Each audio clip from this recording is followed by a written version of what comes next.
Today there is a lot of news from the Zaporizhia direction.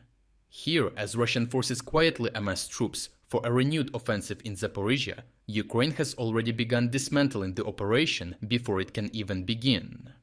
Through a relentless campaign of targeted airstrikes, Ukrainian forces are systematically striking the backbone of Russia's preparations, crippling their logistics, command centers, and drone operations. Russian forces are actively redeploying substantial numbers of troops towards Zaporizhia, signaling preparations for renewed assaults in this previously calm sector.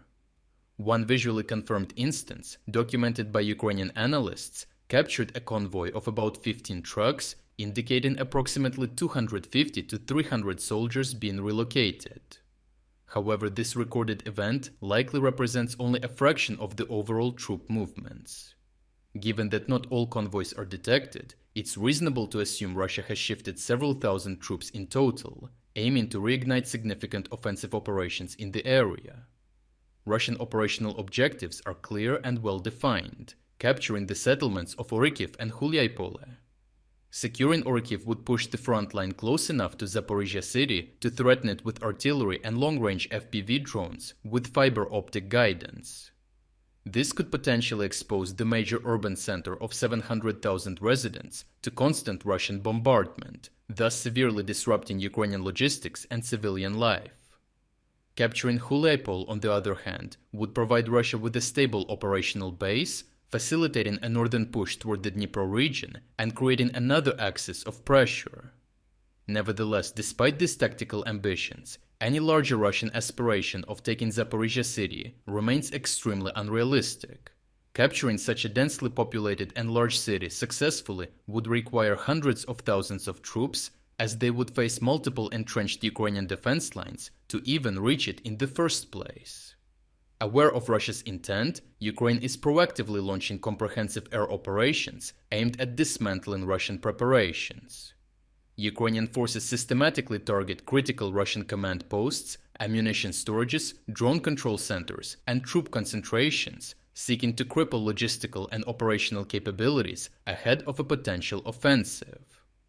First in these efforts is Ukraine's strategic targeting of Russian railway logistics, the backbone of Russia's military operations.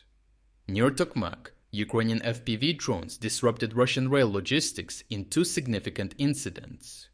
Initially, a drone strike disabled a train in Tokmak's industrial zone, temporarily crippling vital enemy transport links.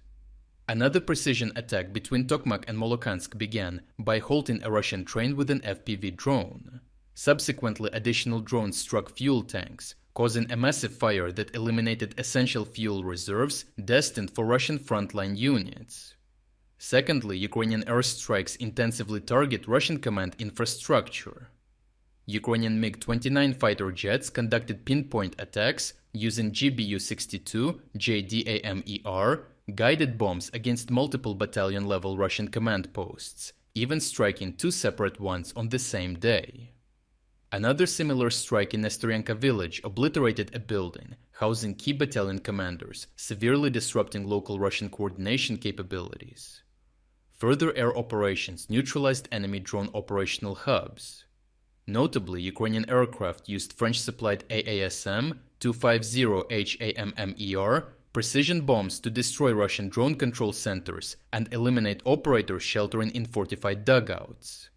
Finally, Ukraine systematically targets enemy ammunition and fuel depots. Near Novozlatopil village, a significant strike involving two bombs destroyed an entire hangar filled with Russian ammunition, fuel supplies, and even drone operators, indicating the depot likely sustained Russian drone operations. Similarly, near Sherok village, another hammer-guided munition annihilated a critical ammunition depot, reportedly eliminating several Russian personnel in the explosion. Ukrainian air power is especially active here because conditions are relatively favorable, as Zaporizhia is far from Russia's mainland airspace. Intensive Ukrainian strikes on Russian air defenses both locally and in adjacent Crimea have notably degraded enemy air defense capabilities. This creates a relatively safer environment for Ukrainian aircraft to operate, enabling extensive and precise air strikes. Consequently, Ukrainian forces capitalize fully on these advantageous conditions to thoroughly disrupt Russian preparations. Overall, Ukraine's strategy is clear and proactive. Ukrainian intelligence closely watches Russian troop movements, understanding the importance of weakening enemy offensive abilities early, before they become strong enough for a major attack. By exploiting favorable operational circumstances, Ukraine launches continuous and methodical airstrikes, significantly impairing Russia's preparations. Such measures aim not only to blunt Russia's immediate offensive plans, but also to impose severe attrition on their forces overall, preventing the enemy from achieving critical mass and gaining the initiative in the Zaporizhia sector. If you are against the invasion of Ukraine and you want to support the work that I am doing, consider subscribing to our own independent news website.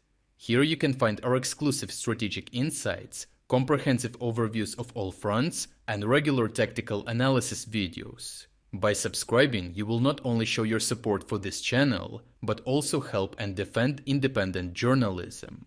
The link to our website is in the description. Thank you for watching this report, and I appreciate everyone who stepped up to join us.